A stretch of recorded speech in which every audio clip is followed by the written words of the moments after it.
Baik. Assalamualaikum warahmatullahi wabarakatuh. Bisa mendengar suara saya? Bisa, Pak. Bisa, Pak. Bisa, Pak. Bisa, Pak. Ya, oke. Ya, kita tunggu 5 menit sampai jam 11. Nanti kita langsung mulai saja menunggu teman-teman yang masih persiapan. Ya. Baik, Pak.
Unmute.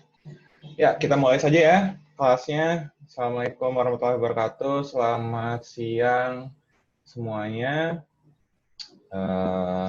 Siap. Selamat siang, Pak. Ya, apa ya? Semester ini kita mulai dengan ya metodenya masih sama dengan pandemi yang kemarin. Kita harus online. Ya, saya yakin kalian merasa sedikit kesulitan untuk belajar dengan cara seperti ini, tapi ya inilah keadaannya ya, jadi kita juga harus berusaha dengan maksimal. Apapun mata kuliahnya kan ya, semester ini sudah diputuskan sepertinya dari awal semester sampai akhir itu akan PJJ, ya, pendidikan jarak jauh. Jadi kita berusaha dengan maksimal saja supaya hasilnya maksimal juga. Untuk mata kuliah ini, ya pengendalian mesin listrik. Pengendalian mesin listrik ini akan saya ampu selama 1 semester ini, hanya saya saja.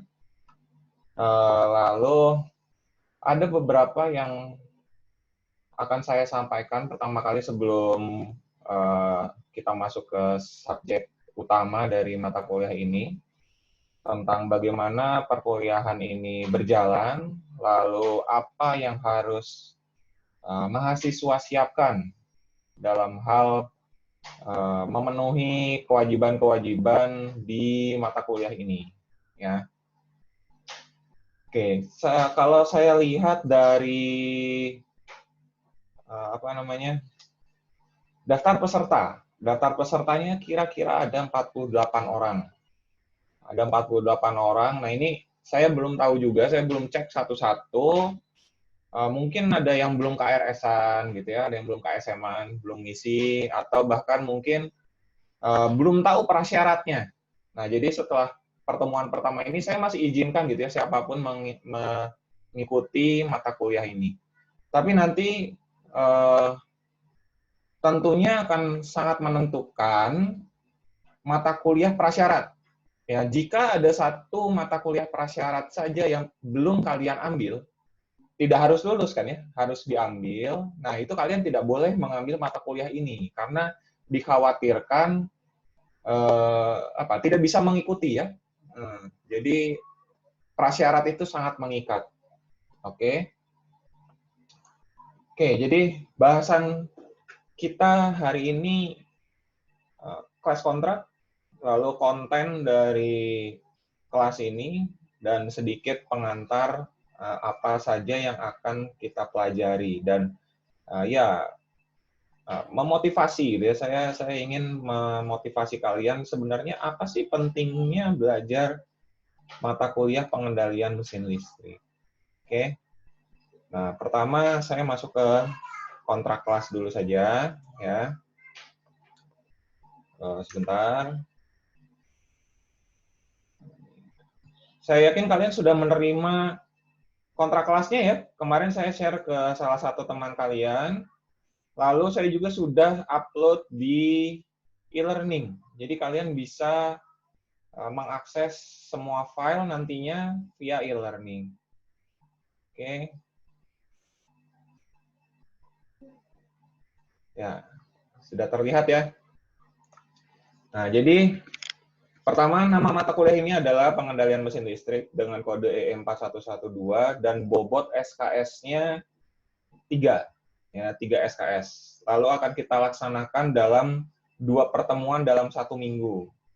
Hari Senin, itu jam 11 sampai jam 12.40, 2 SKS. Lalu yang 1 SKS-nya hari Selasa, jam 9 sampai jam 9.50. Oke. Lalu mata kuliah prasyarat. Nah, ini sekalian kita diskusi. Pertama, ada teknik otomasi. Lalu ada mesin listrik. Lalu ada elektronika daya dan mikroprosesor. Semuanya tidak harus lulus, tapi pernah mengambil. Setidaknya pernah mengambil. Nah, kenapa 4 mata kuliah ini yang paling penting untuk mengikuti pengendalian mesin listrik? Pertama, teknik otomasi. Pada teknik otomasi itu kalian prasyaratnya juga ada ya. Untuk teknik otomasi semester lalu kan ya, kalian membutuhkan DSK salah satunya, dasar sistem kontrol ya. Nah, itu adalah bagian utama yang akan digunakan pada pengendalian mesin listrik. Oke. Ilmu dari dasar sistem kontrol. Tapi kenapa teknik otomasi? Nah, ada juga di bagian teknik otomasi yang akan saya gunakan. Nanti ada yang namanya kalian PLC, ya kan?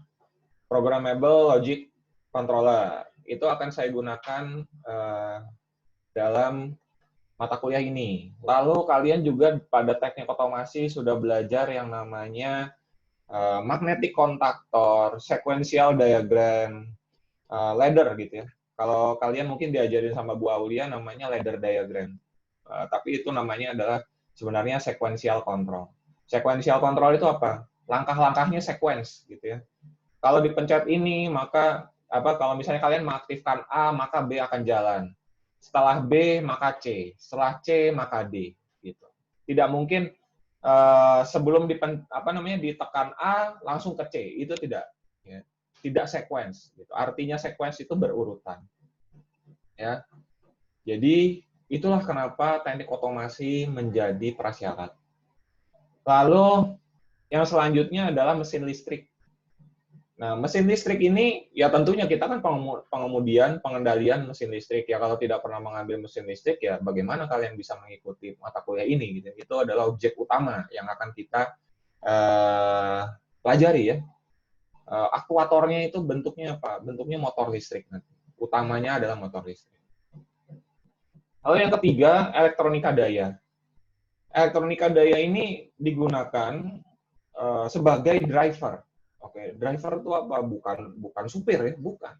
Driver itu adalah suatu instrumen yang bisa menyebabkan suatu mesin itu bekerja. Bekerja sesuai dengan apa? Sesuai dengan behavior yang diinginkan, sesuai dengan perilaku yang kita inginkan. Desainernya pengen misalnya maju gitu ya, maka kita kasih sinyal maju. Saat diberikan sinyal maju, maka instrumen elektronika daya akan memproses sinyal tersebut gitu ya, menjadi suatu energi yang bisa nantinya dimanfaatkan oleh mesin listrik. Oke. Nah, itu elektronika daya. Lalu tadi saya menjelaskan ada sinyal.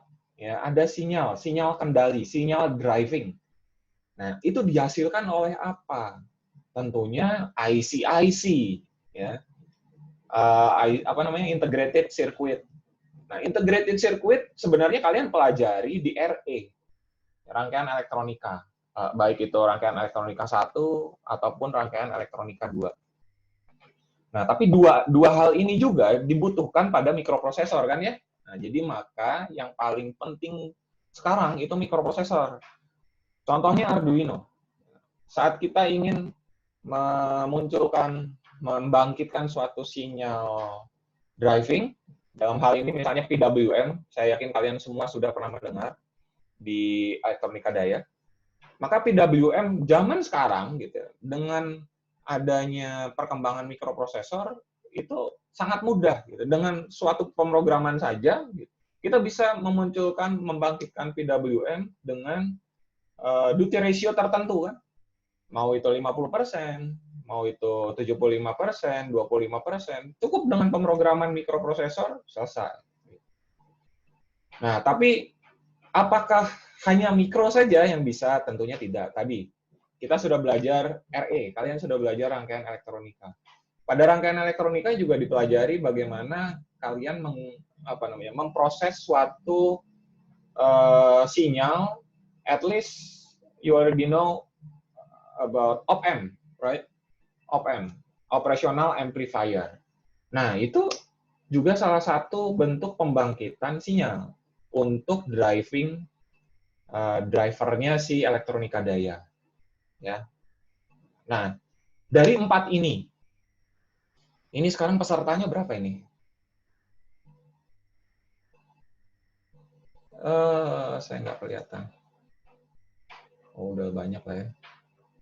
Dari 4 ini, jika ada mahasiswa yang masih belum memenuhi salah satunya saja, silahkan ganti KRS-nya. Ya, silahkan ganti mata kuliahnya. Jangan mengambil pengendalian mesin listrik. Oke, daripada terlambat. Mending kalian PRS saja nanti. Sekarang juga bisa kan ya? Sudah mulai gitu.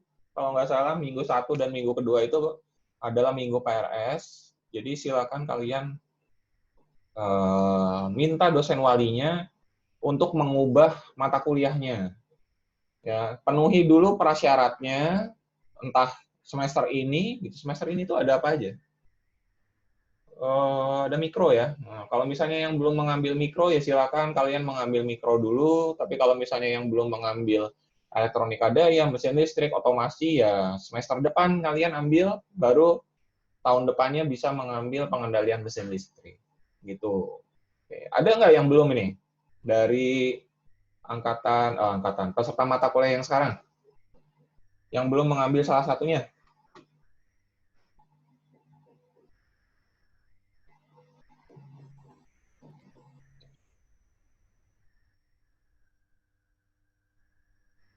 Mhm. Hanya 42 orang.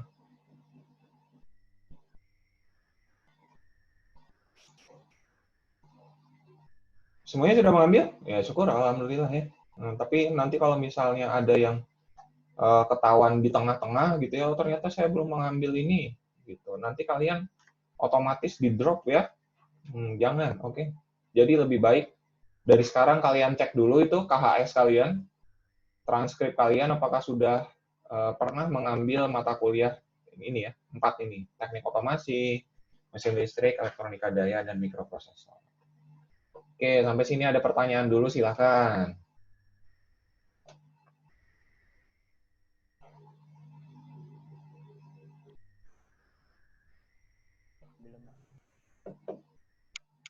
Ada yang bicara tapi nggak kedengaran ya? Apakah? Siapa? Nggak ada? Tidak ada, Pak. Oke, oke. Oke. Kalau gitu ini semua 40, saat ini ada 42 ya, termasuk saya. 41 mahasiswa sudah mengambil mata kuliah prasyarat ya. Oke. Nah, next-nya, jadwal perkuliahan. Tadi sudah Senin jam 11 sampai jam 12.40, Selasa jam 9 sampai 9.50. Nah, room-nya di mana? Room-nya saya belum tahu gitu ya, apakah kalian itu kapan gitu ya akan dibagikan kuota. Nah, kalau misalnya kuota internet itu dibagikan seperti SP ya, saya belum tahu gitu ya. Saya hanya menyampaikan ada kemungkinan ya. Dan mungkin kalau misalnya nanti dibagikan kuota Telkomsel kan biasanya pakai CloudX ya. Mungkin ada yang ikut SP? Nggak ada. Jadi kemarin SP itu kan pakai Telkomsel dan room-nya itu software meeting online conference-nya itu menggunakan CloudX. Jadi ya kita tidak menggunakan Zoom lagi tentunya. Tapi untuk sementara ini, oke, sebelum ada kebijakan dari universitas, maka room-nya ini terus ya. Link-nya yang saya bagikan di e-learning. Ya itu sudah saya cantumkan di situ juga. Ya ini gitu ya, room-nya ini tidak akan berubah-berubah. Oke, sampai akhir semester. Ya. Silakan kalian save dan tidak usah ada pengumuman lagi. Jadi cukup ini, kecuali jika linknya broken.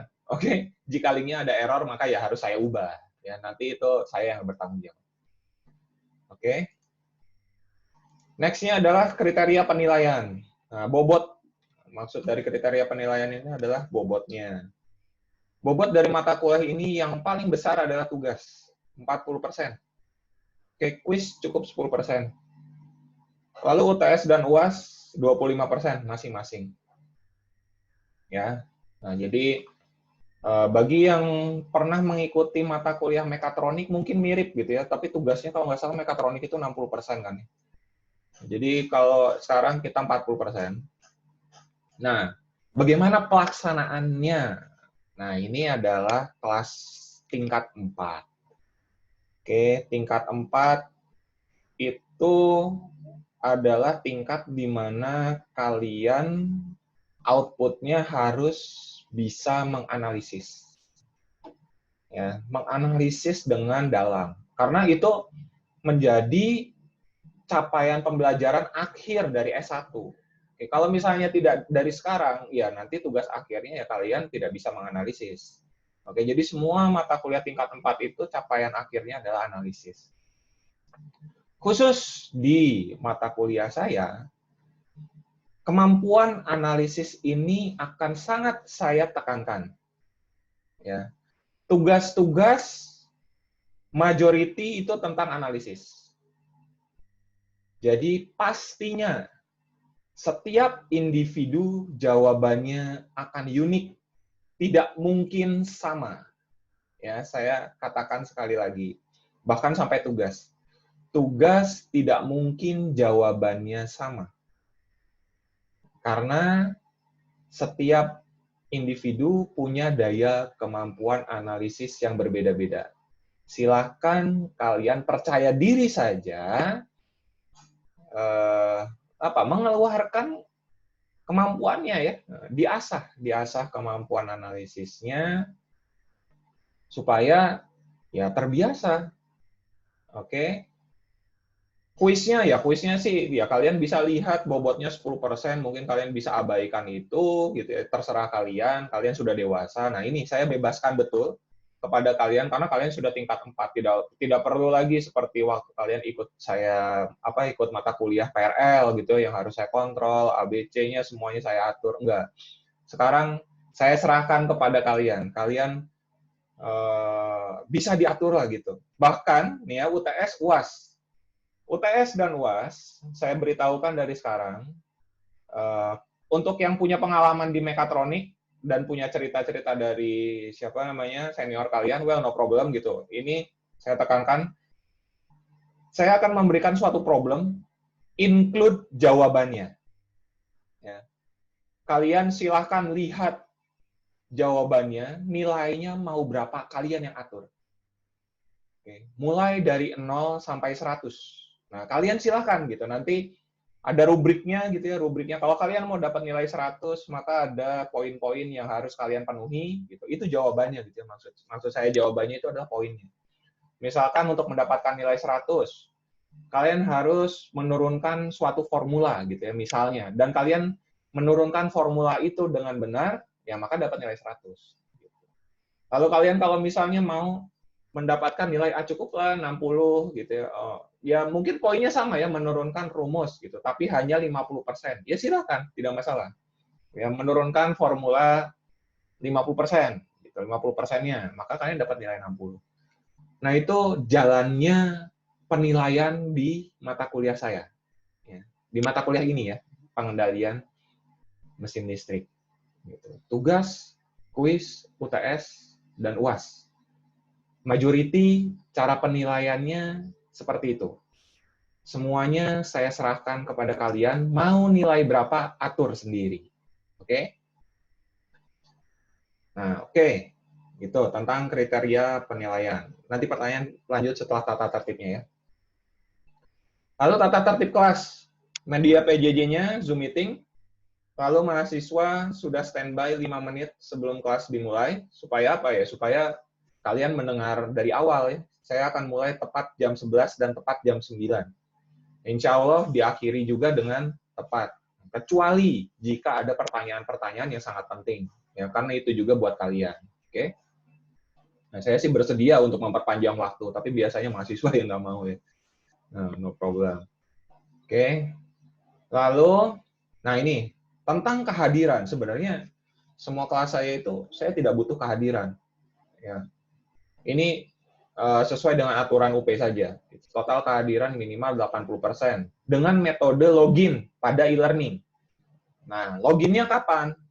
Loginnya itu saat 5 menit sebelum kelas dimulai atau setelah kelas dimulai. Maksimal 1 jam lah. Ya. Maksimal 1 jam setelah kelas dimulai. Kelas selesai. Jadi kalian tinggal login di e-learning, lalu kalian akses halaman mata kuliah pengendalian mesin listrik. Nah, itu nanti akan ke-save. Ya, kalian les loginnya itu kapan, itu saya bisa tahu. Nah, saya nanti catat. Oke. Terus kalau misalnya lebih dari 1 jam setelah kelas dimulai, ya itu saya tidak akan menganggap kalian hadir. Gitu. Tapi pada dasarnya, ya saya tidak terlalu mementingkan kehadiran. Jadi kalian monggo nggak hadir juga nggak apa-apa sebenarnya. nggak hadir nggak apa-apa. Kalian jangan khawatir, saya nggak bisa ikut UTS sama UAS dong Pak. Enggak, kalian boleh. Ya, saya dari awal udah bilang, kalian tidak datang, tidak mau kuliah online, no problem. Tentunya dengan tanggung jawab kalian masing-masing ya. Nah, tentunya dengan penuh tanggung jawab gitu. Kalau misalnya saya nggak datang, ya gimana cara ngumpulin tugasnya, gimana cara memahami perkuliahannya, ya itu kalian atur sendiri juga. Ya, kalian kan sudah dewasa, oke? Monggo diatur-atur gitu. Tapi ya sebagai mahasiswa yang baik, ya ikuti saja aturan universitas. Gitu. Itu akan membuat kalian tenang, ya. Tapi saya balik lagi nih, tekankan lagi, kalian semua sudah bisa ikut UAS dari sekarang. Oke, nggak usah khawatir soal itu. Gitu. Jadi jangan ada yang nanya, Pak gimana absen saya? Gitu. Well, saya kan nggak ngurusin absennya. Gitu. Saya jalan sendiri. Kalian tidak usah ngurusin absennya, ya. Gitu. Oke, jadi absen seperti itu. Lalu saya minta, walaupun sekarang kayak sekarang nih, saya tidak tahu kalian itu lagi ngapain itu di depan komputer. Ya, saya nggak tahu sama sekali. Kalian ada yang lagi tiduran kah, atau bahkan baru bangun gitu, jam 11 baru bangun. Well, itu terserah kalian. Oke, tapi seorang mahasiswa yang baik, seorang pelajar, dan seorang pembelajar. Saya pembelajar, kalian pembelajar. Kalau misalnya belajar, itu ada sikap yang baik. Kenapa? Itu menentukan serius dan tidaknya kita, lalu memudahkan kita juga untuk menyerap ilmunya. Kalau kalian baru bangun, ya tidak mungkinlah bisa menyerap ilmu dengan baik ya. Nggak mungkin. Gitu. Kalian pasti ngantuk-ngantuk. Lalu pakaiannya sembarangan, gitu ya. Saya yakin itu ada efeknya, gitu. Ada efeknya. Berantakan, itu nanti sulit. Ya, itu akan menjadi suatu kebiasaan. Oh, ini langsung dinyalain. Oh, bagus, bagus. Iya, itu sangat menentukan. Saya nggak akan ngawasin. Oke, kalian mau pakai kaos, wow, silahkan. Ya, saya bebaskan betul. Tapi penuh tanggung jawab saja. Ya, penuh tanggung jawab. Kalian harus mengalihkan kebiasaan kalian lah. Karena ya keadaannya seperti ini, saya tidak bisa betul-betul tidak punya kontrol ya terhadap mahasiswa. Kalau di kelas sih saya bisa ngontrol gitu.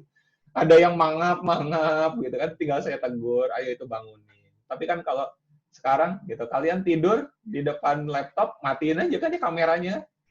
Gitu. Tiba-tiba saya panggil gitu, Davi, gitu kan. Lagi ngapain? Diem aja. Apalagi ternyata headsetnya dilepas gitu ya, nggak tahu kan saya panggil. Cuma sekedar menghabiskan kuota saja. Saya gitu. Kalau misalnya kayak gitu. Jadi ya semua balik lagi ke kalian lah. Ini sudah tingkat 4. Jadi kalian saya tuntut kedewasaannya dan kita have fun. Ya, di kelas saya itu pengennya saya have fun. Gitu. Ya, itu yang nomor 5. Lalu nomor 6, ya saya sih kalau di kelas, saya selalu mewajibkan mahasiswa itu membawa buku. Ya, tapi karena kali ini kan kalian di rumah, ya at least kalian itu mahasiswa banyak triknya lah. Cobalah cari salah satu buku referensi, ya. Apalagi kalau misalnya referensinya yang saya gunakan, itu akan sangat membantu kalian. Oke.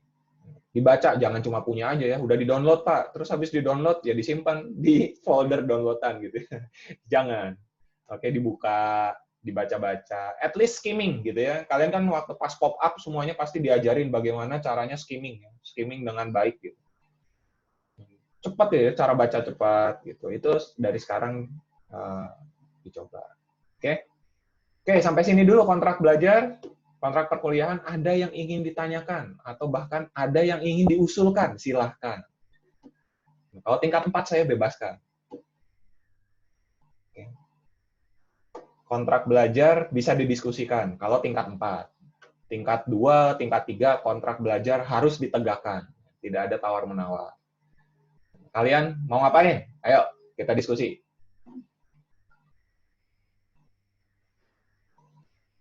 Siapa aja nih?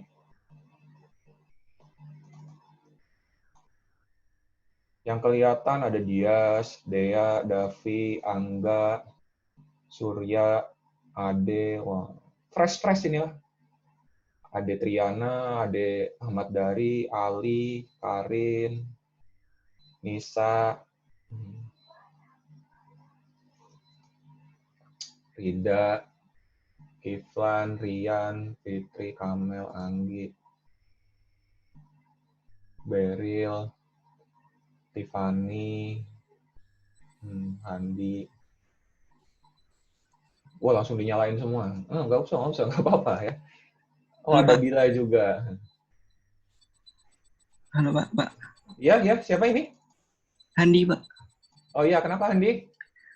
Nah, saya mau ini Pak, kan tugas nilainya besar tuh Pak, 40%. Betul. Nah, sedangkan itu kan ini di 2017 mungkin masih banyak yang nggak ada Pak. Saya ada saran ini sih Pak, kalau untuk pengumpulan tugas itu tidak di hari yang sama, atau kalau di hari yang sama pun itu batasnya sampai jam malam gitu Pak. Jadi kan yang lagi KP atau ada urusan itu masih sempat ngerjain gitu Pak. Iya. Usulnya saya terima, ya. Usulnya saya terima. Terima kasih Pak. Kalau tugas ya, pengumpulan tugas. Iya, saya mikirnya nggak, kalian balik lagi, kalian tingkat 4 gitu. Artinya apa, karakter kalian kan sudah terbentuk ya. Kalian kan waktu pas PRL saya gituin kenapa, supaya bisa terbentuk karakternya. Oke. Baru dikasih tugas hari Senin, hari Rabunya sudah dikumpulkan gitu, atau bahkan besoknya gitu ya, besoknya sudah dikumpulkan. Ya nggak apa-apa, itu memang bagian dari pendidikan gitu. Itu pendidikan yang saya terapkan. Tapi sekarang kalian mau ngumpulin syukur enggak juga nggak apa-apa gitu, oke? Malah kumpulinnya itu saya sampai akhir semester ya. Saya punya pemikiran, dulu juga waktu pas 2016 seperti itu kok. Waktu pas yang tahun kemarin gitu. Kapan Pak ngumpulinnya, terserah kalian mau ngumpulin atau enggak gitu. Itu saya buka terus gitu. Deadline-nya nggak saya kasih tahu, karena deadline-nya kalian bisa lihat kan ya sebenarnya ya di e-learning itu ya. Confirm satu, Handi yang nanya, Handi. Ya Pak, kenapa Pak? Setiap tugas itu kalau saya dosen membuat link pengumpulan tugas di e-learning, deadline itu bisa kalian lihat kan? Bisa Pak. Nah, ya sudah.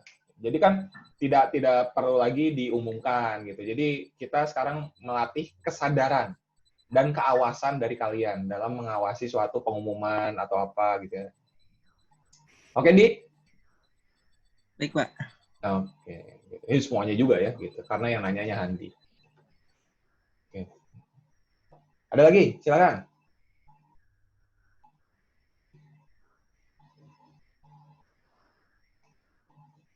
Saya punya usul kayak gini. Sebenarnya saya kalau misalnya ngomong sendiri itu aneh gitu ya. Ini perasaan saya itu kalau lagi ngomong kayak gini online itu nggak ada nggak ada kamera gitu ya, nggak tahu gitu siapa lawan bicara saya, itu agak aneh sayanya.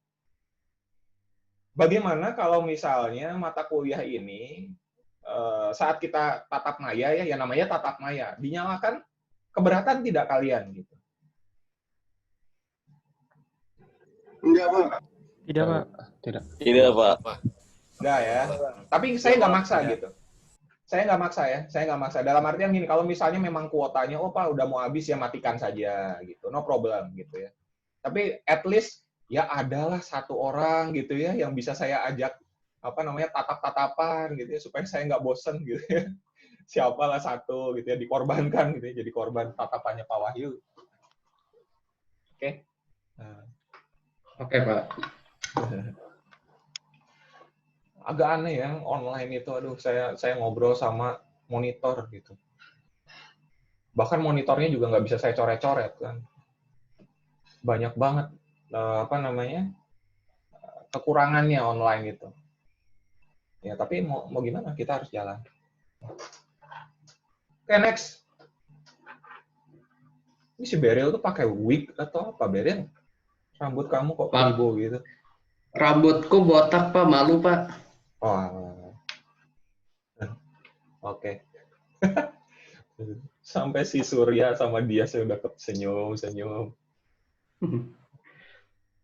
Oke. Ada lagi nggak yang ingin dikonfirmasi soal kontrak belajar? Sudah, Pak, sepertinya. Oke, oke.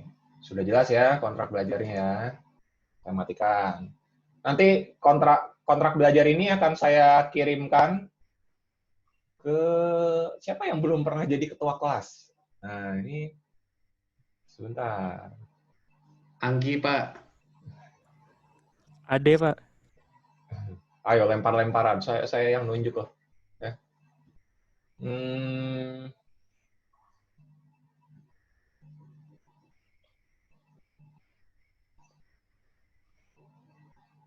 Ini aja lah.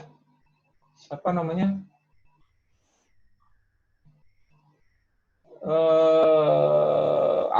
Surya aja, Surya. Fotonya keren Surya tuh. Ya, Sir. Di-unmute dulu, Sir. Oke. Siap, Pak. Siap ya, orang cuma jadi ketua kelas aja. Nanti kamu WA saya ya.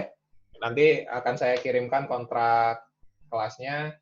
Lalu nanti kamu yang mengorganisir teman-teman kelas ini untuk bisa menandatangani kontrak perkuliahannya ya. Pakai e-sign gitu. Ya bisa kalian coret-coret kan pakai mouse gitu ya. Iya, baik, Pak. Oke, terima kasih Surya, semangat. Yuk, oke. Iya, sama-sama, Pak. Nah, next adalah kontennya. Ya, next-nya konten. Mana ini? Sebentar. Konten. Oke. Sudah kelihatan ya? Oke. Oke, mata kuliah ini ya. Materi utamanya itu ini ada 8. Oke, ada 8. Pertama, kita akan belajar tentang perkembangan motor listrik. Dari awal ya, perkembangannya seperti apa sampai tren saat ini. Motor listrik itu digunakan untuk apa saja. Lalu elektronika daya. Kalian sudah belajar kan ya dengan Pak Abdillah tuh. Saya lihat nilainya A semua itu. Saya senang ya melihat nilai seperti itu tuh.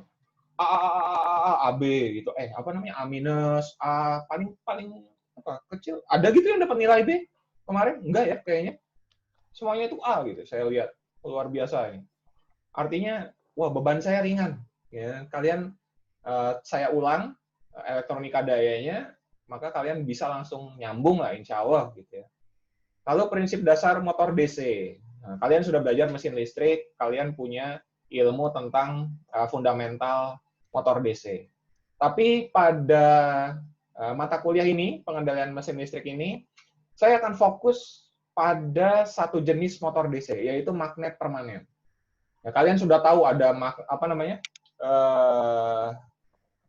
Menggunakan shunt gitu ya, lilitan shunt, lalu series, ya kan, motor DC series, motor DC paralel, macam-macam gitu. Tapi saya akan fokuskan pada magnet permanen. Karena ini motor yang paling mudah. Motor yang paling mudah dipelajari. Dan mudah dikontrol. Oke? Tidak ada variabel-variabel yang lain. Lalu prinsip dasar dari motor induksi. Nah, kalian sudah belajar juga motor AC dengan Bu Nita, ya, mesin listrik. Kalian saat belajar motor AC, mesin AC, kalian belajar generator AC, generator induksi, generator sinkron, ada motor sinkron, motor induksi, asinkron, gitu ya, motor PMSM, BLDC. Nah itu semua menjadi dasar kalian, tapi fokusnya pada mata kuliah ini adalah motor induksi, ya, motor yang paling dasar.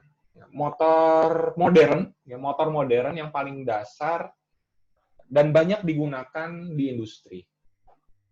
Oke. Lalu dari motor DC, motor induksi, semua itu akan percuma kalau misalnya kita hanya bisa melihat dan menggunakan. Kalian di praktikum mesin listrik kalian sudah menggunakan kan ya? Bisa muter gitu. Tapi sebenarnya muternya itu karena apa gitu. Nah, itu yang perlu kita pelajari nanti. Dan muternya itu apakah tiba-tiba atau ada pengaruh-pengaruh suatu variabel. Ya, misalkan ya saya tahu lah kalian sudah belajar yang motor induksi itu pengaruh frekuensi misalnya ya.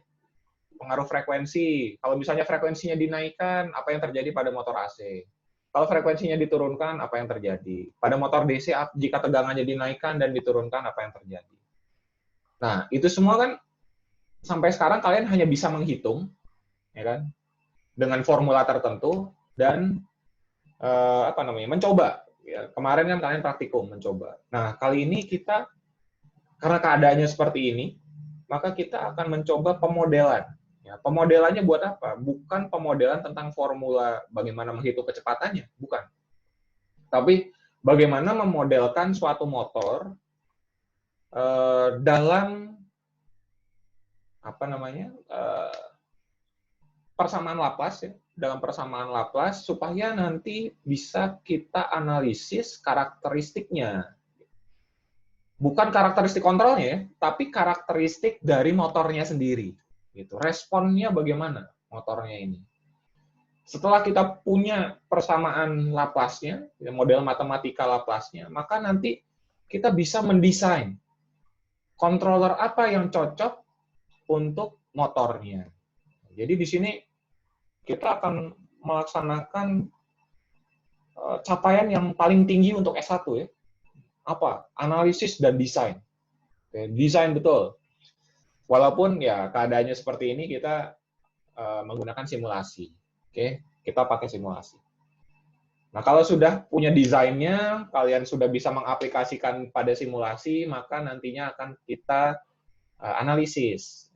Ini, gitu. Percuma bisa disimulasi, gitu ya. Misalkan muncul, gitu. Kalian kan sudah melihat respon yang seperti di buku Ogata lah ya, yang bentuknya itu ideal sekali. S-curve gitu ya, yang osilasi, dari 0 lalu naik, lalu begini, gitu. Itu kan ada di Ogata ya, buku Ogata. Bisa ada keterangan TR-nya, racing time, settling time, lalu ada overshoot, ada steady state error gitu. Nah, semua itu kan ideal. Nah, apakah untuk motor bisa keluar seperti itu? Nah, kita akan lihat nanti ya pada saat mata kuliah berjalan, dan kalian akan dituntut gitu ya, akan dituntut untuk bisa memunculkan seperti itu. Gitu. Tapi itu dari hasil tangan kalian sendiri. Baru dianalisis nanti. Oh, ini saat kalian bisa memunculkan grafik seperti itu, nah itu keluar tuh baru performanya gimana ya? Racing time-nya berapa? Steady state error-nya berapa? Overshoot-nya berapa? Kalau sudah diketahui, cukup sampai situ? Enggak. Kenapa bisa seperti itu? Kenapa racing time-nya kok cepat? Kenapa settling time-nya kok cepat? Kenapa lambat? Kenapa overshoot-nya lebih dari 10%? Kenapa ada undershoot? Kenapa? Wah, pokoknya semuanya itu ditanyakan. Kenapa? Oke. Maka, tadi di awal saya bilang, jawaban setiap mahasiswa akan berbeda. Ya, tidak mungkin sama. Tidak ada lagi salah dan benar. Ya, tidak ada lagi salah dan benar. Yang ada itu ya kalian punya pendapat apa sih dengan didasari suatu ilmu-ilmu. Kalau misalnya overshoot. Kalian sudah tahu bahwa overshoot itu harus di bawah 10% menurut Katsuhiko Ogata, dan standar kontrol yang baik ya harus ada di bawah 10%. Tapi ternyata kalian itu di atas 10%, misalnya 15%. Lalu kalian bilang, oh, overshoot 15% itu tidak masalah. Itu bisa jadi benar. Tapi alasannya kenapa? Nah, itu yang paling penting. Bukan 15% menyalahi aturan kontrol. Itu kalian terlalu terkungkung dengan standar kontrolnya. Ya, terlalu terkungkung. Kalian harus bisa mengembangkan keilmuan kalian. Oke, jadi tidak usah khawatir, tidak ada salah dan benar. Ya, di mata kuliah saya tidak ada salah dan benar untuk analisis. Oke, untuk analisis. Ya, Oke, itu. Oke, bukunya. Ini, Petruzela, Krishnan. Itu yang utama. Oke, Electric Motor and Control System. Lalu Electric Motor Drives, Modeling, Analysis, and Control. Pendukungnya Chapman, seperti mesin listrik, Chapman juga kan. Lalu untuk elektronika dayanya saya menggunakan Rashid. Ya. Ini, oke. Ini ya nanti kalian bisa lihat sendiri ini detail pembagian apa namanya pembobotannya terhadap capaian kalian. Lalu materinya apa saja? Pertama, minggu ini ya pendahuluan RPS, lalu perkembangan elektronika daya dan mesin listrik. Itu ada di minggu ini. Lalu yang kedua, prinsip kerja motor listrik. Lalu pada motor itu ada karakteristik tentang kecepatan dan torsi. Lalu kita akan mempelajari tentang peralatan-peralatan yang bisa digunakan dalam proses pengendalian motor listrik. Oke, itu ada di minggu kedua. Kalau minggu ketiga, kita akan belajar tentang DC motor. Cukup 1 minggu DC motor. Lalu ada minggu keempat, kita akan masuk ke operasi 4 kuadran dari DC motor dan pengendalian kecepatan DC motor dengan metode open loop, belum closed loop, ya, baru open loop. Nah ini saya nggak tahu apakah kalian sudah pernah mendengar operasi 4 kuadran. Ya. Di elektronika daya seharusnya sih sudah.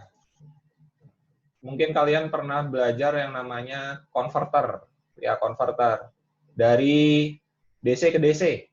Oke, DC ke DC. Ada buck, ya kan? Ada bus, ada buck bus. Ya. Nah, itu sebenarnya ada satu lagi gitu, yaitu chopper 4 kuadran. Nah, itu saya nggak tahu apakah sudah. Ada yang bisa mengkonfirm saya nggak? Pernah diajarin sama Pak Abdillah? Konverter 4 kuadran. Salah satu. Siapa nih? Dias? Ingat saya sih belum, Pak. Yang chopper 4 kuadran. Oke. Iya, nggak apa-apa. Tapi at least kalian sudah belajar ini ya, berarti. Di situ DC, buck bus gitu ya. Lalu apa? Cuk konverter. Sudah kan? Belum? Sudah kalau itu, Pak. Berapa kalau itu? Sudah. Ya. Oke. Ya, artinya ya sebenarnya itu berarti sudah ya. 4 kuadran itu sudah, tapi mungkin secara tersirat. Oke, nah, nanti 4 kuadrannya akan saya jabarkan. Maksud dari 4 kuadran itu apa sih? Nanti kita belajar di minggu keempat. Lalu minggu kelima, chopper untuk DC motor. Oke, chopper untuk DC motor itu tadi, yang buck bus, itu semua akan direvisit lagi. Ya, tapi kali ini fokusnya untuk motor. Lalu di minggu ke-6 kita akan masuk ke motor AC. Di 7 kita hanya review saja. Nah, dari sampai sini dulu ya, sampai UTS dulu. UTS itu masih belajar tentang fundamental. Oke. Itu masih belajar tentang fundamental. Kita masih revisiting mata kuliah yang pernah kalian pelajari, yang tadi prerequisite itu ya. Ditambahkan dengan saya akan mengarahkan fokusnya di mana sih gitu untuk pengendalian motor listrik, pengendalian mesin listrik. Dan ini saya katakan masih mudah. Untuk bagian DC motornya, bagian DC motornya masih mudah. Tapi saat kita belajar tentang motor AC, itu mungkin akan sangat membingungkan. Ya, mata kuliah ini tuh bisa dikatakan mudah-mudah gampang, mudah-mudah susah. Gitu. Kenapa? Selain 4 prerequisite tadi, ada satu mata kuliah yang mungkin kalian sangat sulit untuk dipahami ya. Matematika teknik. Oke. Matematika teknik kalian gimana tuh? Jadi akan mudah kalau lolos. Oh, jangan lolos dong. Harusnya paham, kan gitu. Nah, ini penting sekali ya. Gitu. Karena kan nggak mungkin, saya kan mengajarkan pengendalian mesin listrik nih. Saya nggak bisa gitu dengan semua mata kuliah saya ambil ke mata kuliah saya. Ya nggak bisa juga, saya nggak punya waktu kan ya. Mata kuliah kita kan cuma 3 SKS. Nah, jadi artinya nanti kalian akan dituntut untuk belajar. Oke, mungkin nanti saya akan seperti ya ini materinya kalian telan gitu. Nah, telannya apa ya? Kalian harus pelajari sendiri. Kalian harus pelajari sendiri. Dan yang paling sulit itu ada di motor AC-nya. Karena kita akan bermain dengan matriks-matriks yang sangat besar. Bisa 6x6, ya, bisa 8x8. Itu butuh waktu yang panjang untuk memahami. Oke. Itu UTS. Lalu UTS-nya seperti apa? Saya kasih tahu dari sekarang. Supaya kalian siap dan supaya kalian bisa mendapatkan nilai yang bagus. Itu kan ya? Target kalian kan pengennya nilainya bagus. Jadi, secara garis besar, bisa kalian lihat materinya adalah tentang open loop control. Oke? Pertama, modeling, ya, modeling, lalu open loop control. Entah itu DC motor, entah itu AC motor. Saat kita belajar tentang modeling, maka kita akan memahami tentang karakteristik dari motornya, ya. Karakteristik plan. Oke, kalian kan DSK kan sudah belajar ada controller, ada plan, ada input, ada output gitu ya. Nah, itu kita akan belajar fokusnya ada di plan-nya, motor DC dan motor AC. UTS-nya kalian akan simulasi. Oke, kalian harus simulasi dengan menggunakan MATLAB. Mensimulasikan plan motor. Saya belum kepikiran apa motornya, oke? Motor AC kah atau motor DC? Tapi yang jelas plan-nya motor. Memodelkan dan menurunkan modelnya, lalu mensimulasikan dengan menggunakan suatu input supaya bisa menghasilkan output dan dianalisis outputnya. Itu yang pertama. Oke, lalu yang kedua adalah driving. Nah, tadi open loop saja, plan saja gitu ya. Maksudnya plan itu yang motornya saja. Nah, kali ini motornya harus dipasangkan dengan elektronika daya. Oke, tadi elektronika dayanya kan ada chopper.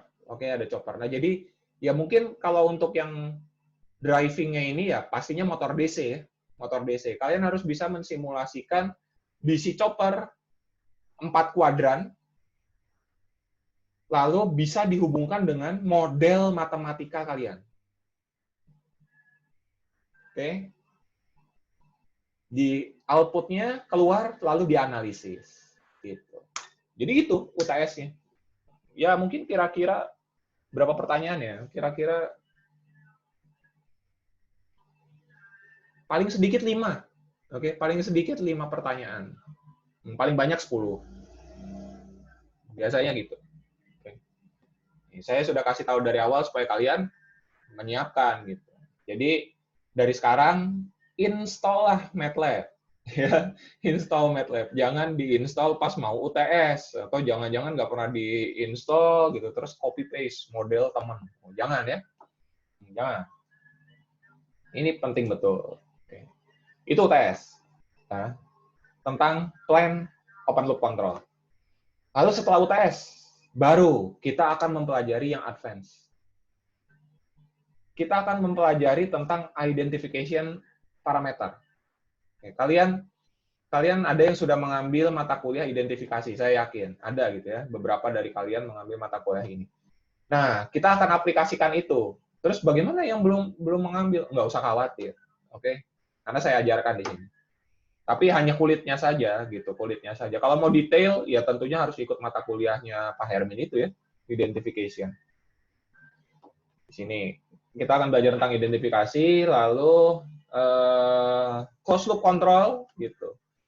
Supaya kalian paham PI controller itu apa sih? Gitu. Intinya ya, fokusnya nanti ada di PI control. Lalu bagaimana cara menganalisisnya? Ini lumayan panjang, ada 2 minggu. Lalu nanti kalian akan mencoba untuk mendesain gain-nya dengan menggunakan Ziegler and Nichols. Dan akan saya kenalkan sedikit tentang GA. Kalian sedang belajar sekarang nih. Kalau angkatan 2017 ya, kalau 2016 sih sudah. Kalau 2017 ini baru apa? Baru kemarin ya? Baru kemarin. Optimal. Optimasi ya, kalian sudah belajar kan? Teknik optimasi sama Pak Hermin juga tuh. Kalian nanti akan mencoba untuk mengaplikasikan metode ini gitu. Apakah Ziegler-Nichols lebih mudah atau GA lebih mudah? Nah, akhirnya terakhir itu akan saya berikan contoh nyata bagaimana cara mendesain motor kontrol motor untuk suatu aplikasi real ya, aplikasi yang sekarang-sekarang, aplikasi kekinian. Baru nanti UAS. Nah, UAS-nya hampir mirip sama UTS, tapi kali ini closed loop control. Gitu. Jadi kalian harus mendesain controller. Kalian harus bisa mendesain controller supaya motornya bergerak sesuai dengan keinginan kalian dan dianalisis lagi. Oke, jadi sampai UTS open loop, setelah UTS closed loop. Itu capaiannya ya, untuk mata kuliah ini. Oke, sampai sini ada pertanyaan? Silakan.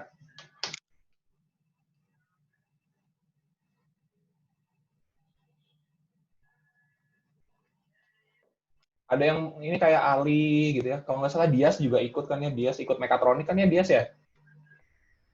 Nah, ini Iya, Pak. ya sudah pernah lah ya ikut UAS dan UTS mata kuliah itu kan ya. Tahu tuh bagaimana penilaiannya. Itu benar-benar terserah kalian gitu ya. Kalian mau milih dapat nilai A, boleh. Gitu. Jadi penuhi aja. Gitu. Penuhi nanti poin-poinnya apa saja. Dan saya harapkan sih tentunya kalian harus memilih yang 100 ya.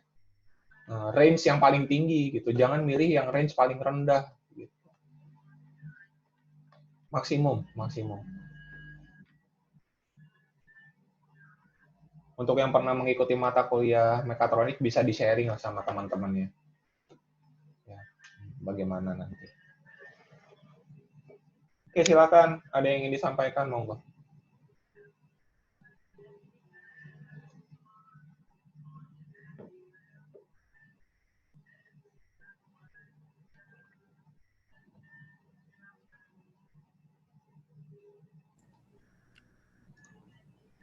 Halo Pak, mau nanya. Boleh, Davi. Kalau misalnya setiap tugas itu, kita dapat feedback-nya nggak sih dari Bapak, biar kita tahu yang hasil yang lebih bagusnya itu seperti apa begitu? Insya Allah pasti. Kan kalau gini, Iya, Pak. kalau saya di pengendalian mesin listrik, bahkan dulu juga itu ya, angkatan 2016, itu hari Senin itu teori, hari Selasa itu kursus MATLAB. Siapa yang pernah? Bila tuh udah ikut juga kan ya, Bila? Bila ikut nggak? Saya yang pernah ikut, Pak. Muti ya, Pak. Muti pernah ikut. Itu hari Selasa, hari keduanya yang satu SKS itu kursus MATLAB ya, Mut ya? Iya, Pak. Ya. Jadi pasti akan dibahas, gitu. Pasti akan dibahas. Tapi balik lagi, gini, saya saya tidak mungkin lagi menyuapi kalian.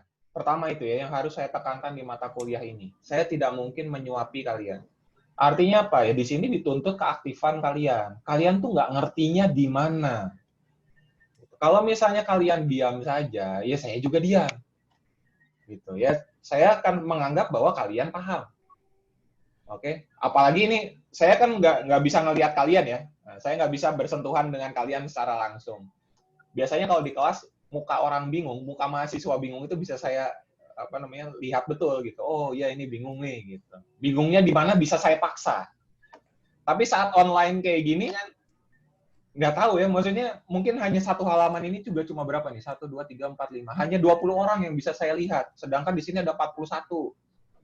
Gitu. Secara simultaneousnya cuma 20 orang. Jadi kalian langsung bicara gitu, langsung. Nggak apa-apa, sanggah saja gitu.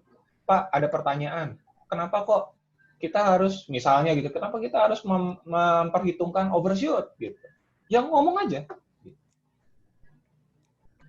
Nggak apa-apa, jangan diem aja ya. Jangan diem.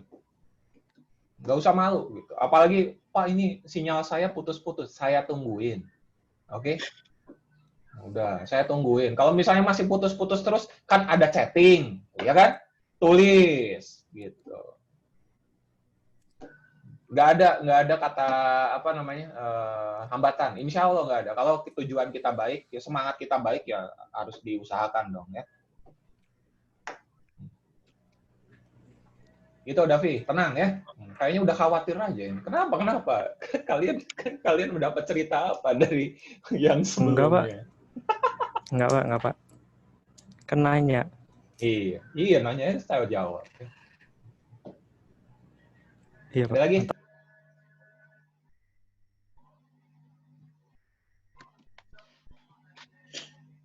Tapi saya titip betul ya. Mata kuliah ini kalian harus mengerjakan simulasinya.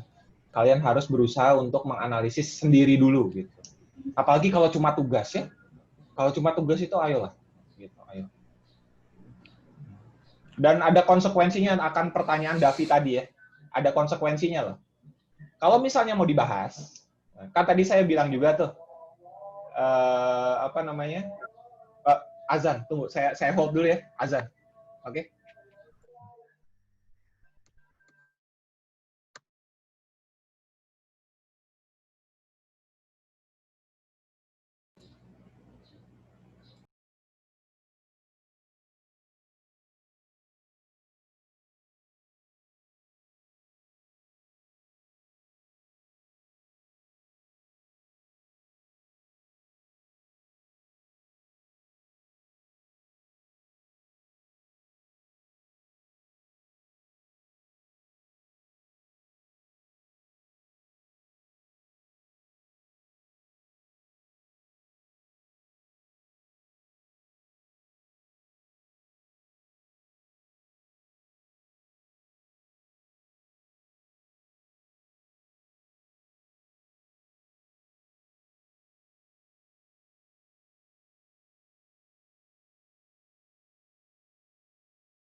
Oke.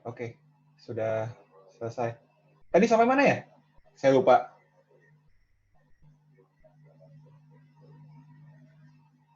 Ada yang ingat?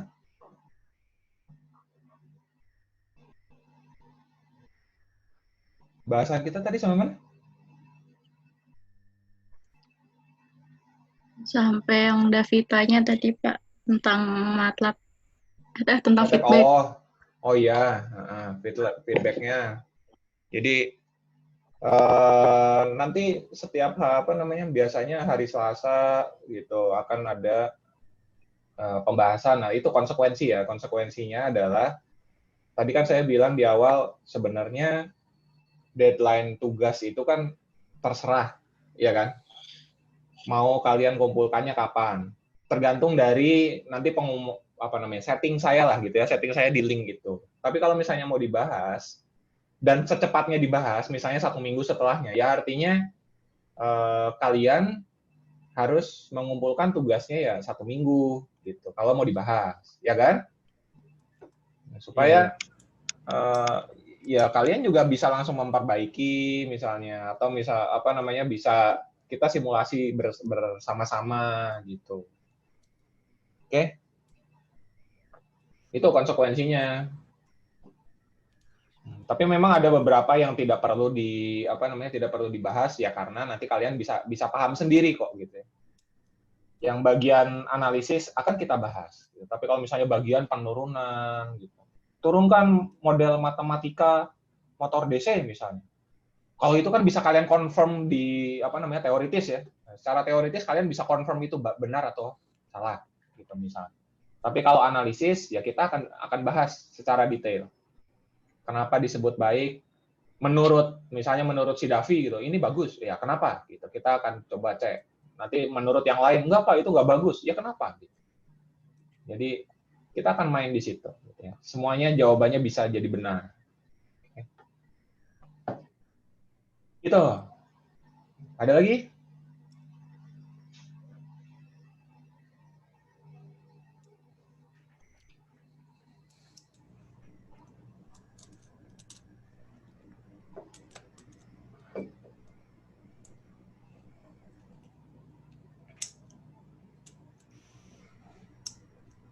Ini tadi saya lihat Rida sama Khairunisa lagi barengan ya.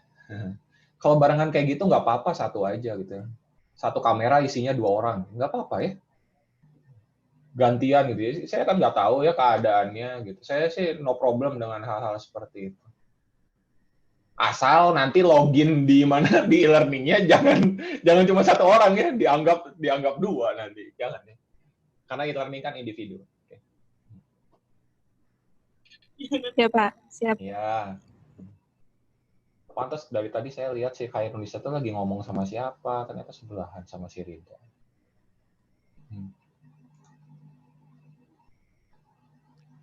Oke, bisa saya lanjutkan yang lain? Bisa, Pak. Oke. Nah, balik ke mana ini?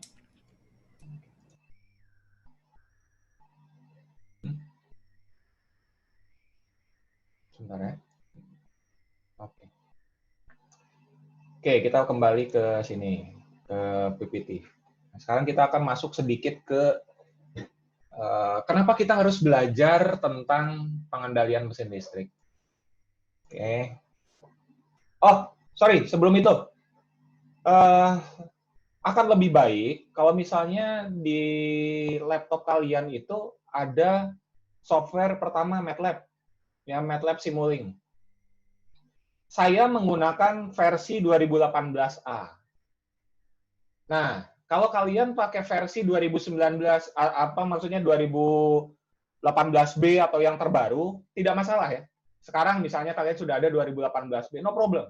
Tapi saat kalian nanti misalnya submit tugas, saya minta misalnya modelnya gitu ya, model filenya, itu kalian turunkan dulu ya. Save as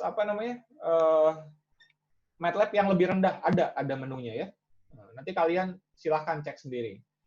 Yang jelas kalau misalnya kalian menggunakan 2018B, lalu kalian save di 2018B, saya nggak akan bisa buka. Ya, pasti nggak bisa.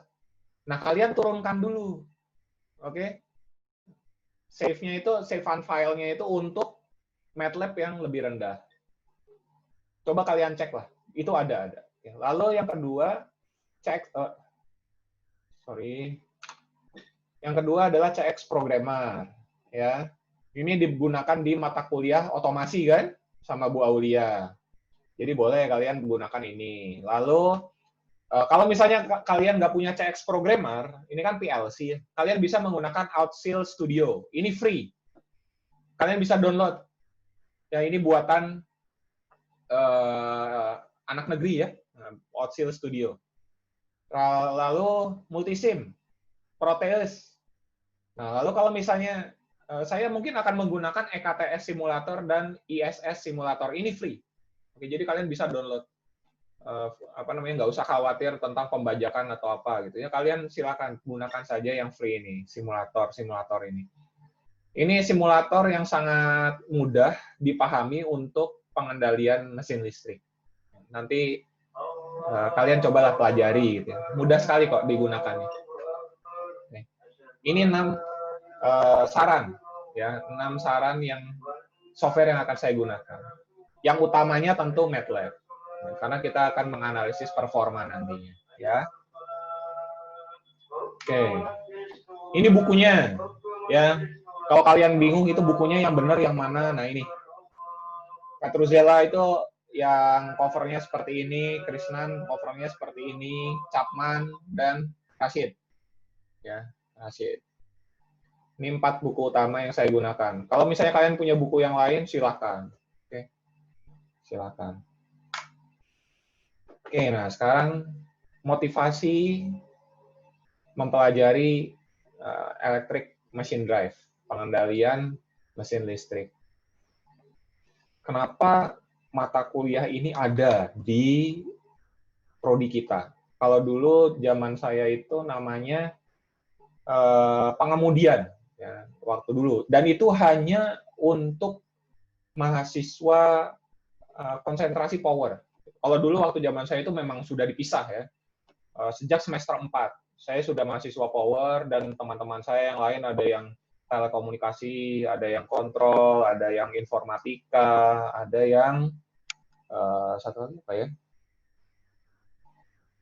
Elektronika. Nah, ada yang elektronika. Jadi semuanya sudah dipisah sejak semester 4. Nah, sekarang gitu ya di prodi kita kan tidak pisah ya. Semua mahasiswa itu jadi satu. Teknik elektro gitu. Hanya ada mata kuliah kontrol dan ada mata kuliah power. Lalu bagaimanakah posisi mata kuliah pengendalian mesin listrik ini? Posisi mata kuliah ini adalah teknik elektro. Oke, powernya bagian mana? Power electronics dan mesin listrik. Oke, posisinya. Oke. Lalu kontrolnya mana? Nanti analisis performa dan desain controller. Jadi dua-duanya ada. Oke. Tidak ke arah kontrol, tidak ke arah power saja gitu. Enggak, ini kita belajar general, oke? Kita belajar general. Dan semuanya mau itu kalian nanti jadi anak power, TA-nya gitu ya. TA-nya mau ke power atau mau ke kontrol. Saya akan memperlihatkan bahwa pengendalian mesin listrik ini digunakan itu benar-benar keseluruhan. Oke. Kalian bilang, saya kan anak kontrol, saya kan nggak ngerti tentang motor listrik. Gitu. Tetap, oke. Kalian akan menggunakan aktuator. Kalian power. Saya kan cukup dengan menyalakan generator, dengan menyalakan motor sudah berputar kan, Pak. Tetap, menyalakan saja tidak akan ada gunanya. Oke, memutarkan motor begitu saja tidak akan ada gunanya. Kalau kalian tidak bisa mengontrol dalam tanda kutip, entah closed loop atau open loop ya. Kalau misalnya nggak bisa kalian atur behavior-nya ya percuma gitu. Itu hanya akan jadi sekedar motor saja. Oke. Nah, contohnya apa? Kayak gini. Ini adalah aplikasi yang paling banyak digunakan. Saat ini KRL. Oke, KRL ini kereta apa namanya? Kereta listrik kan ya, kereta listrik. Nah, namanya listrik pasti aktuatornya ya yang harus bisa digerakkan oleh listrik gitu. Sumber dayanya ya sumber daya listrik. Di Indonesia, motor yang digunakan untuk KRL itu adalah motor DC. Kalian lihat kan ya di mana? Kebayoran. Oke, Kebayoran Lama tuh, stasiun Kebayoran Lama. Itu kan ada kabel listrik ya yang di atas relnya itu. Nah, itu adalah sumbernya sumber DC ya itu. Tapi DC tegangan tinggi. DC tegangan tinggi. Lalu bagaimana cara kontaknya? Dengan menggunakan antena yang ada di atas KRL. Tahu ya yang kayak jemuran itu ya? Yang kayak tiang jemuran itu? Oke, nah itu saat dia berjalan, si tiangnya itu, tiang kontaknya itu, dia akan naik secara otomatis. Oke? Naik secara otomatis. Artinya kan ada aktuatornya juga ya, yang menggerakkan si tiangnya itu kan. Aktuatornya itu motor. Oke? Selain untuk menggerakkan roda dari keretanya. Ya. Jadi banyak sekali loh motor yang digunakan pada KRL. Gitu. Setiap gerbongnya ada motor listriknya. Pengeremannya juga bisa menggunakan motor. Jadi itu yang pertama. Lalu yang kedua ada konveyor. Nah, kalau konveyor ini ya pasti kalian banyak melihat di bandara, ya kan? Bandara untuk apa namanya? Koper kalian, kalau lagi nunggu koper itu kan konveyor tuh. Ya. Pakai konveyor. Itu ada motornya. Bayangkan kalau misalnya konveyornya tidak diatur kecepatannya, tiba-tiba kenceng gitu ya. Kalian mau ngambil apa? Mau ngambil koper sudah lewat duluan gitu kan. Saking kencengnya motornya berputar. Nah, makanya harus diatur. Tidak boleh cepat-cepat karena membahayakan juga. Oke, lalu selanjutnya ada propulsion system. Ini adalah propulsion system untuk kapal, ya, kapal feri, kapal pesiar gitu. Ini dia sekarang menggunakan listrik. Ya. Karena apa? Ada isu lingkungan. Kalau dia masih menggunakan apa fuel gitu ya, bahan bakar, ya sudah jelas pasti ada kebocoran-kebocoran. Nanti fuelnya mencemari laut. Ya, maka sekarang sudah mulai tuh diganti-ganti untuk propulsion system. Propulsion itu tenaga pendorong ya, sistem pendorong. Ya, sistem pendorong untuk kapal. Ini motornya motor listrik. Apalagi ini yang sebelah kanan bawah, robot. Gitu. Tangan robot. Ya itu kan motornya motor servo ya.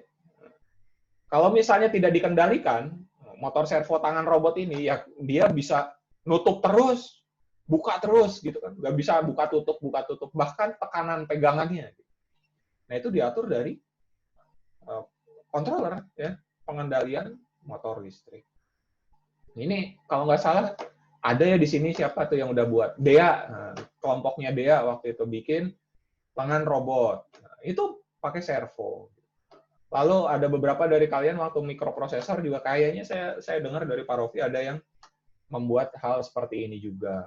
Jadi ya kalian sebenarnya sudah mencoba bagaimana mengendalikan motor listrik. Oke. Next. Nah, ini saya punya contoh lagi bahwa kontrol gitu, mahasiswa power itu pasti akan membutuhkan pengendalian mesin listrik. Ini adalah suatu sistem tracking ya. Dia mengikuti titik merah itu.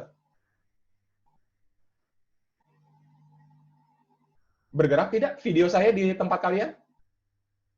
Bergerak, Pak. Bergerak ya. Nah, coba. Iya, Pak.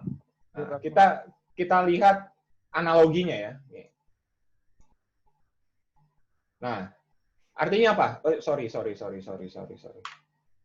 Nah, di sini saat kamera sebagai sensor keberadaan, ya, kamera sebagai sensor keberadaan memposisikan titik sebagai set point, ya, sebagai titik acuan. itu adalah target saya, gitu ya, target si controller ini. Saat si titiknya bergerak ke kiri, maka sensor gitu ya, dalam hal ini kamera akan mengirimkan sinyal kan ke controller. Posisi dari titiknya berubah loh. Berubahnya kemana? Ke kiri, ke kanan, ke bawah, ke atas. Nah, itu ditranslate oleh controllernya. Controller akan merubah informasi ini menjadi sinyal perintah. Kalau dia ke kiri, maka dia akan memproses, berarti motornya atau posisi sistem ini harus mengikuti gerakannya pindah ke kiri. Gitu. Nah, ini proses ini gitu ya. Tidak bisa berdiri sendiri. Ada sistem yang namanya sistem sensor, ada sistem otak, dalam hal ini microprocessing, ya, processingnya, lalu ada sistem driving. Saat proses sudah bisa mentranslate bahwa, oh ya dia ke kiri, maka kita ke kiri. Maka dia akan mengeluarkan sinyal gitu ya. Dalam tanda kutip misalnya, ayo kita ke kiri. Nah, ayo kita ke kiri, itu bentuk powernya itu bagaimana gitu, bentuk supply-nya itu bagaimana, itu ditranslate lagi oleh driver gitu. Yang tadi power elektroniknya ya, maka power elektronik lah yang akan menggerakkan motornya. Oh, ini sudah nih, dia mendapatkan perintah ke kiri, ayo kita ke kiri, baru dia bergerak gitu. Nah, akhirnya jadi seperti ini. Oh, ini bisa kalian lihat sangat presisi ya. Saat titiknya bergerak, maka dia ikut bergerak. Oke. Contoh kedua. Nah, ini lebih ekstrim lagi. Ini adalah kerjaannya anak kontrol nih. Mungkin kalian pernah dikasih tugas, atau Pak Hermin pernah ngomong tentang apa namanya, ball on a plate. Pernah dengar? Kalian semua? Ya. Iya, Pak. Pernah, Pak. Nah, ini ball on a plate-nya itu bolanya nggak ada di situ dulu, tapi dilempar bolanya. Bagaimana caranya?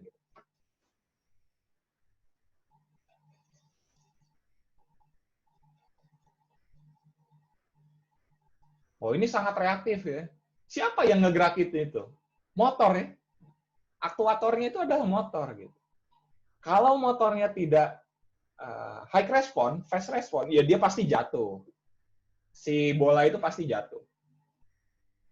Dan dia bisa mengetahui posisinya gitu. Oh, ternyata dia ada di sebelah kiri, maka dia harus diberatkan ke sebelah kanan. Dia ada di sebelah kanan, beratkan sebelah kiri.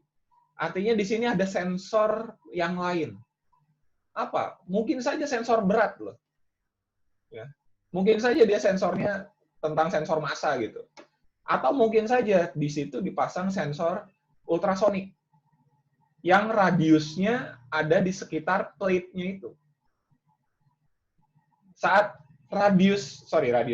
gelombangnya terganggu pada satu koordinat, maka koordinatnya akan ditranslate. Oh, ini harus diberatkan ke sebelah sini. Ke sebelah mana? Ke sebelah mana? Nah, itu bagian dari pengendalian motor listrik. Oke. Selanjutnya, nah ini yang pernah dibuat juga, tapi kali ini dia tidak menggunakan otomatis ya, dia tidak menggunakan sensor, tapi dia menggunakan manual. Dia menggunakan potensio.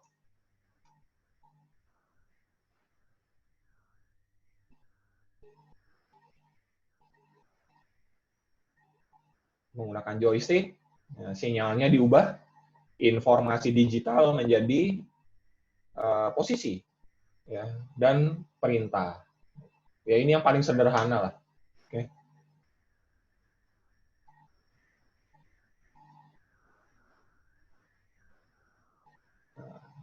Oke. Setelah itu di-save gerakannya. Dan dia akan melakukan itu secara berulang-ulang.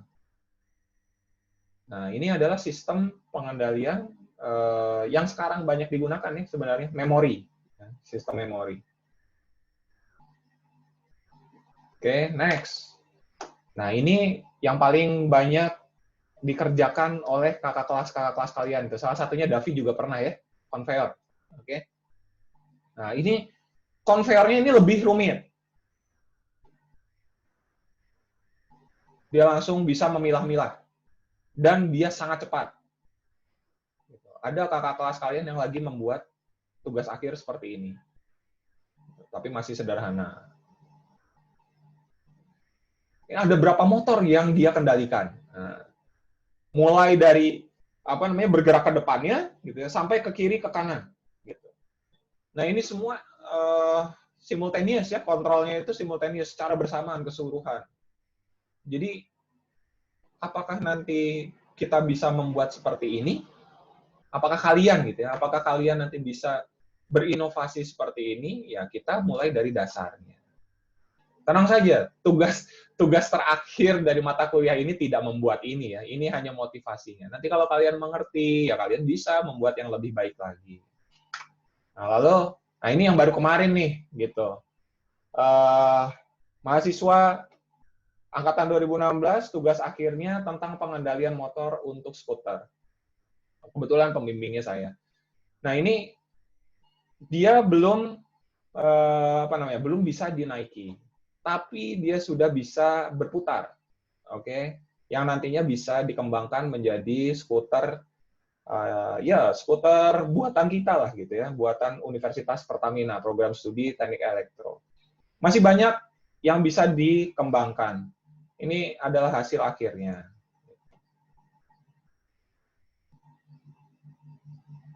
Di sini yang dilakukan adalah pengendalian kecepatan. Ya, kecepatannya konstan, walaupun banyak gangguan. Kalau misalnya dia harus 10 km per jam, maka dia akan terus-terusan 10 km per jam. Walaupun yang diangkatnya misalkan gitu ya, yang naik misalnya si Bayu gitu, ya pasti dia akan jalan 10 km per jam. Yang naik misalnya Ade, dia akan terus 10 km per jam. Yang naiknya saya 10 km per jam. Jadi itu pengendalian kecepatan. Dan ini masih butuh banyak pengembangan. Nah, apalagi motivasinya? Nah, dari ini gitu ya, kalau saya memberikan kesempatan karena kalian kan semua mahasiswa juga ya. Kalau misalnya kalian ada yang tertarik dengan pengendalian motor listrik, maka slide yang ada di depan kalian ini, ya, karya yang ada di depan kalian ini, itu masih bisa dikembangkan banyak hal. Gitu. Mulai dari torsi, mulai dari kecepatannya masih bisa, ya, mulai dari pengereman, mulai dari gas, gitu. Itu masih banyak, ya masih banyak. Dan kalau misalnya ini mau dijadikan tugas akhir, welcome, oke. Tapi titipannya adalah ya belajar dulu ini, gitu ya, belajar dulu mata kuliah ini. Ini masih bisa dikembangkan, silakan.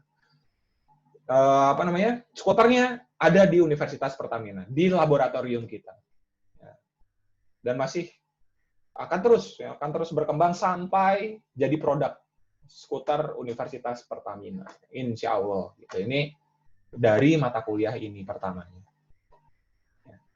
Nah itu motivasinya ya. Nah kalian, saya semoga tiba-tiba kepikiran gitu ya tugas akhir dari sekarang. Apalagi kalian sudah tingkat atas. Ya monggo gitu, mau bergerak di bidang apa. Saya open. Dosen-dosen lain pun open dari sekarang. Oke, sampai sini dulu ada pertanyaan atau tidak?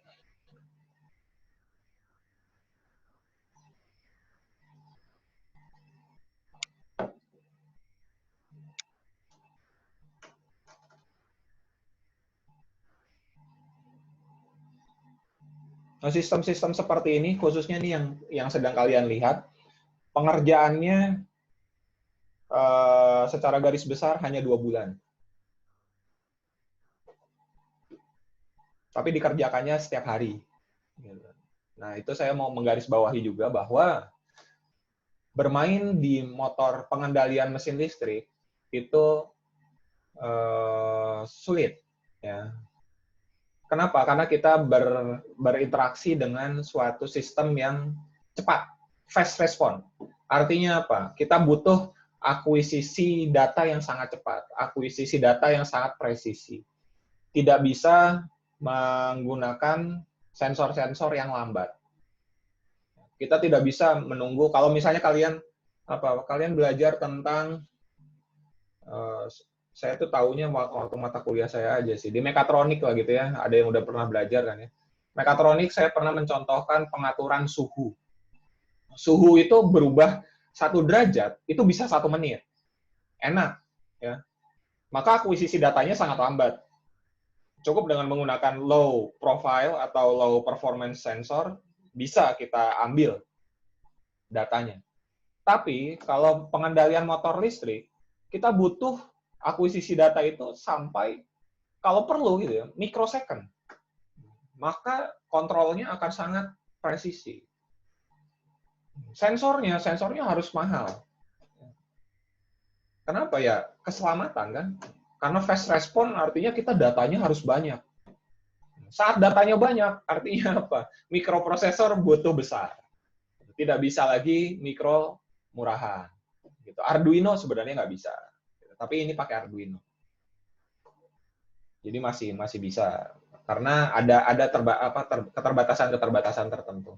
Tapi untuk high performance sudah menggunakan DSP ya, Digital Signal Processor.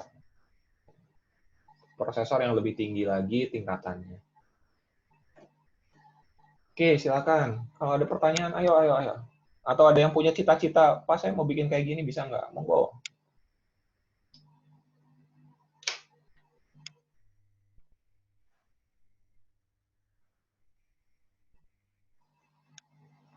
Saya tungguin. Ngomong terus juga capek ya.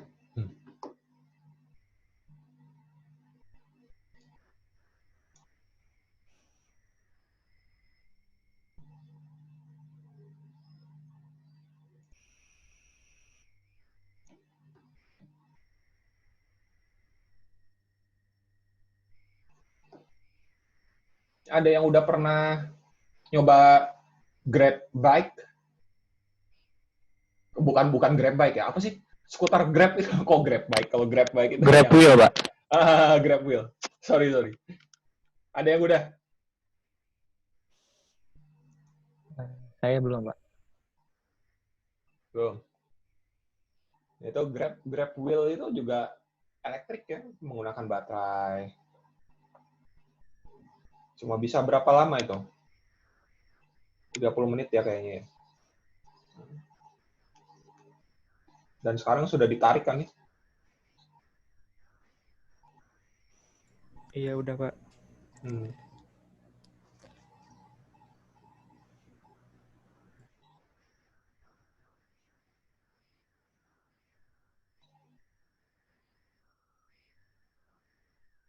Nggak ada?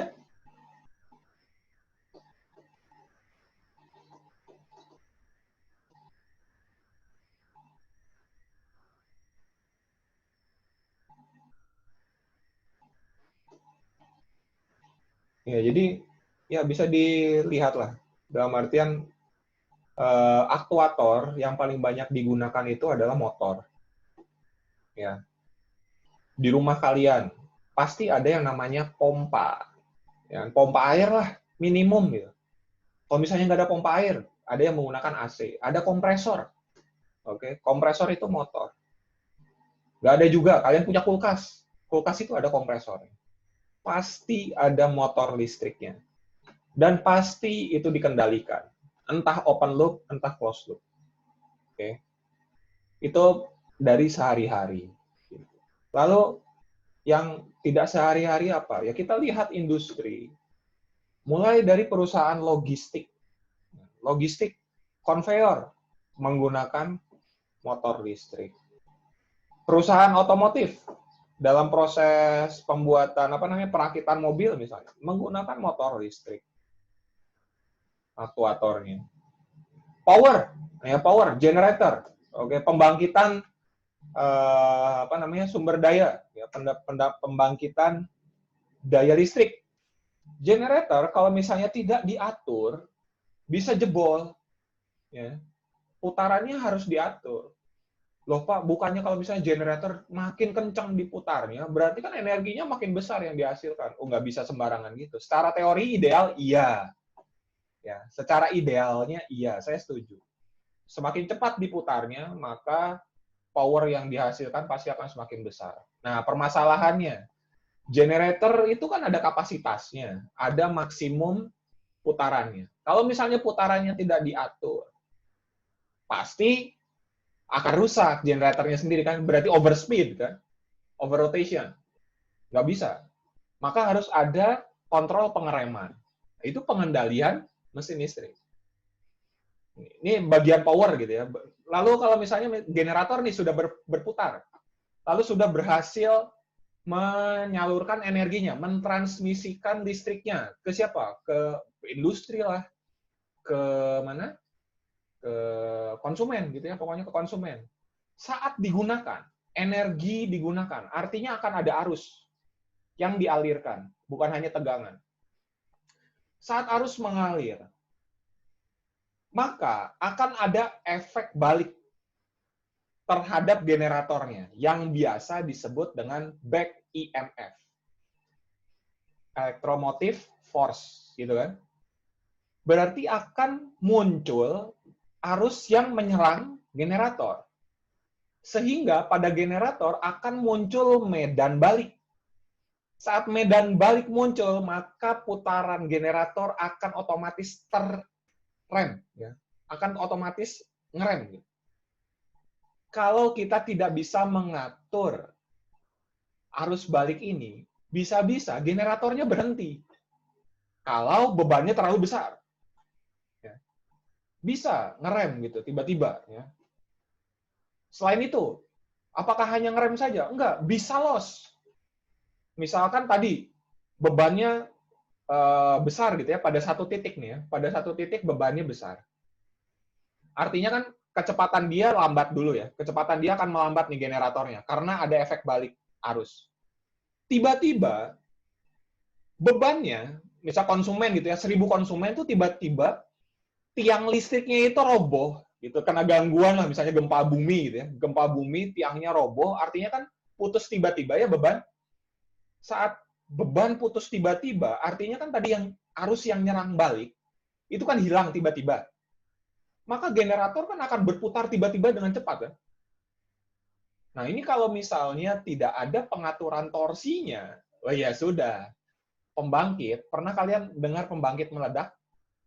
Yang di Suryalaya? Ya? Nah itu salah satunya karena itu. Ada serangan balik, kalau dari Suryalaya itu ada serangan balik, beban terlalu besar, sehingga menyebabkan pembangkit overload, meledak. Gitu. Nggak usah jauh-jauh, di rumah kalian, steker, kalian nyalain semua beban yang ada di rumah, mati. Nah itu kalau misalnya, itu kan ada kontrolnya ya, berarti kan, kontrol apa? Kontrol proteksi, keamanan untuk rumah kalian. Coba kalau misalnya kalian tidak punya KWH meter, kalian langsung mengambil listriknya itu dari tiang. Nyolong listrik gitu kan ya. Nyolong listrik.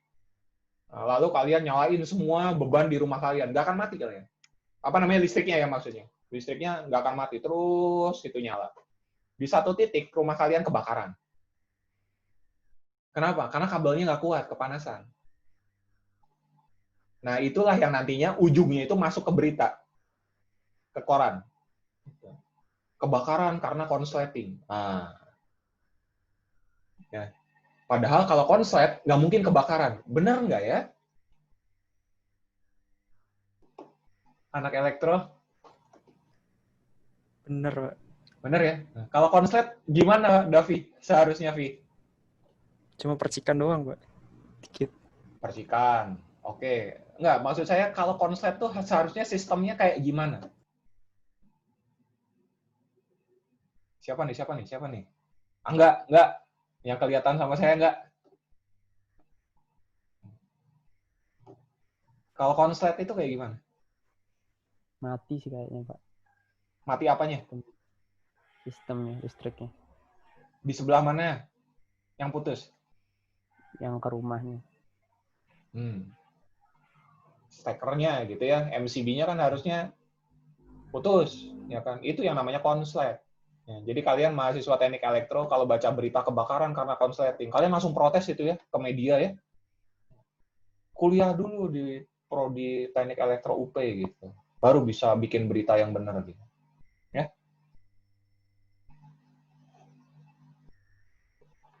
Gitu. Jadi itu pengendalian itu bagian dari proteksi juga. Oke, kalau kita bisa mengendalikan suatu sistem, maka kita memproteksi sistem tersebut.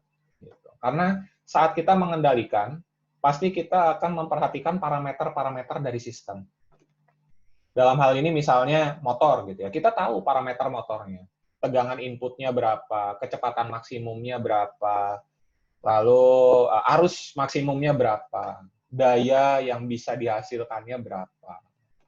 Itu menarik gitu ya, kalau kita perdalam ya, ternyata ilmu-ilmu yang tadi gitu ya, ilmu-ilmu yang dipelajari sebelumnya itu ya sebenarnya untuk keselamatan semua gitu. Oke. Ya, kalau menurut saya sih saya cukupkan dulu lah gitu kalau misalnya nggak ada pertanyaan nih. Pertemuan pertama sampai sini dulu. Besok kita ketemu lagi kan ya jam 9. Sekali lagi, untuk mahasiswa yang belum memenuhi kriteria, ya nggak usah berkecil hati, jangan memaksakan. Kalau menurut saya sih jangan memaksakan. Kalian udah tingkat 4, apalagi kuliah ya. Kuliah itu bukan tentang naik kelas, gitu ya. Bukan tentang dulu-duluan lulus gitu, nggak usah mikirin yang itu. Tapi justru malah bagaimana kita bisa mengaplikasikan, memahami, dan membuat suatu inovasi. Gitu. Selama jadi mahasiswa itu enak loh. Bisa ngapain aja dengan bebas. Gitu. Belajar gitu ya. Dalam hal ini belajar. Bisa ngapain aja. Tapi kalau sudah lulus, sudah keluar, ya kewajibannya akan jadi beda. Kewajibannya kan ke masyarakat. bukan ke diri sendiri saja. Ada tekanan-tekanan tersendiri lah, nanti kalian akan merasakan. Jadi ya, fokus saja dulu sama diri kalian. Kalau misalnya ada mata kuliah yang belum diambil, bilang sama dosen walinya, Pak, saya drop dulu mata kuliah pengendalian, karena saya belum ngambil ini. Dia saya yakin bisa belajar sendiri. Oh iya, tentu, betul. Gitu. Saya sangat setuju dengan itu. Tapi ada, ya saya pertama syarat administrasi dulu. Ya, syarat administrasi. Itu bagian dari administrasi. Tertib administrasi. Dan kedua, saya takutnya itu tadi, tiba-tiba di tengah saya berikan tugas yang membutuhkan knowledge itu, ya, membutuhkan knowledge yang tidak perlu saya ajarkan di sini, karena kalian sudah dapat, ya nanti kalian protes gitu. Ini kan Bapak nggak nerangin. Ya, memang saya nggak nerangin. Tapi saya bilang bahwa ini menggunakan mata kuliah ini. Gitu. Dan itu belum ternyata. Ya kan balik lagi gitu, nanti saya yang salah karena kalian tidak bisa mengerjakan. Ya. Gitu. Mahasiswa semuanya ya. Kita ketemu lagi besok jam 9 dengan materi ya masih minggu pertama pengenalan gitu. Nanti kita akan belajar perkembangan mesin listrik, ya motor-motor listrik khususnya. Saya cukupkan sampai sini, kecuali ada pertanyaan terakhir, monggo.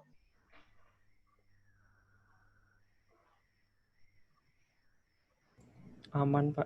Aman, oke. Kalau aman, alhamdulillah ya. Dijaga terus keamanannya. Absen jangan lupa, present. Login di e-learning sesegera mungkin, nanti bisa saya rekap. Ya, yuk semuanya. Baik, Pak. Assalamualaikum warahmatullahi wabarakatuh. Waalaikumsalam. Assalamualaikum warahmatullahi wabarakatuh. Terima kasih, Pak. Yuk, sama-sama.